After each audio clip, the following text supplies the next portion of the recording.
Hello everybody, it is the Comics Kid 2099 and I am here for another episode of I Stand Alone. If you are unfamiliar with this series, what I do is I read a single issue of a comic book and I determine if that comic book is new reader friendly. I have done 3 episodes of this series of videos so far, and now for the 4th installment I do an issue of Project Superpowers.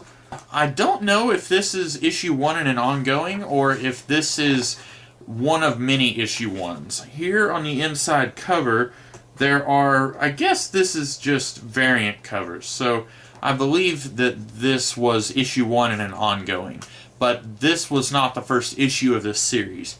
I have issue 0 also. I remember when this series came out I was pretty excited about the premise, but I wasn't really sure. Everywhere that I looked had conflicting reports about whether this was an ongoing or whether it was a miniseries. And at the time, I had very limited funds, so I couldn't really afford to buy another ongoing for an ongoing amount of time. So I stopped buying at issue 2, or rather, the second issue. This is issue 1, but I consider it issue 2. And I haven't read this since reading it whenever I first bought it. So I reread it for this episode of I Stand Alone, and now I'm about to tell you, does it stand alone? This story mainly focuses on an old man who is a superhero back in the 1950s, and I guess also the 1940s.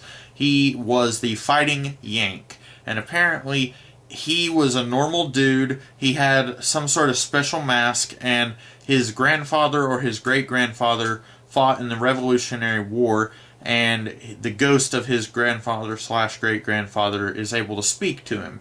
Now, I'm not sure how this factors into him fighting crime, but that's what it is.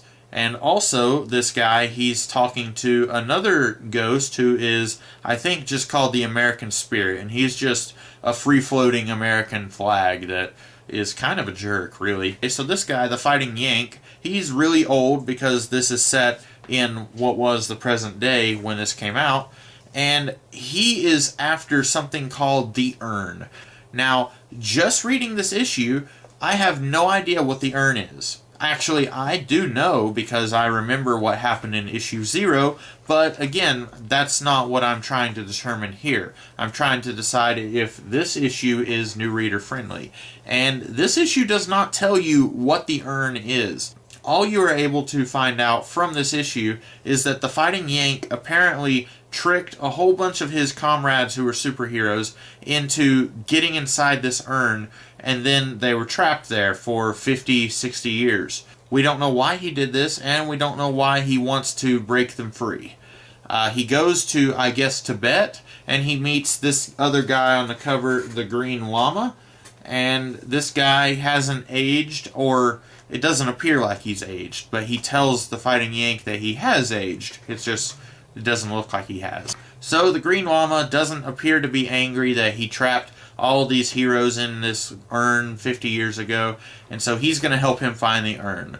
Apparently, they already know where the urn is. I don't know why the Fighting Yank didn't have the urn, since he's the one who trapped them in it, and I don't know how they found out who has the urn. It turns out that a guy named Dynamic Man has the urn, and you can kind of see him and his family here in the background of this issue, the cover right there. I guess Dynamic Man is sort of supposed to be Captain Marvel, and he's got, Dynamic Woman and I guess Dynamic Boy. We don't know what's up with these guys. We find out at the end of the issue that Dynamic Man and all of these other dynamic people are robots. And we don't know what happened to the real version of these guys. And also, they're basically trying to kill the Green Llama and the Fighting Yank. Again, we don't know why they're doing this. And that's basically it. I'm going to have to say this issue does not really stand alone. It does a pretty decent job of letting me get inside the head of the Fighting Yank, but it leaves out very crucial information. And for what is an issue 1 of an ongoing comic or even a limited series, it really should read better for somebody who maybe didn't know that there was an issue 0. It stands to reason that if you pick up a comic book with issue 1 on it, that it's going to make sense as if you've never read anything else before that. Really, all that's missing from this is information, like where is the urn, how did they find it, why did he put the heroes in the urn, why is he trying to free them now. It shouldn't have been that hard to answer these questions, but it is what it is. So yeah, this isn't that old of a comic book. I do believe you can find it in trade. Maybe it reads better whenever you've read the whole story. I think it was only 1 or 2 trades, so I'm assuming if it was an ongoing series, that it didn't last very long. So that's my verdict on this comic book. It does not stand alone. So, I hope you enjoyed this episode, and the next time I do an I Stand Alone video, it will probably be a DC comic book. I'm trying to go indie DC Marvel, indie DC Marvel. So next time, look forward to me doing an I Stand Alone review of something from DC Comics. Until then, I'll see you guys next time.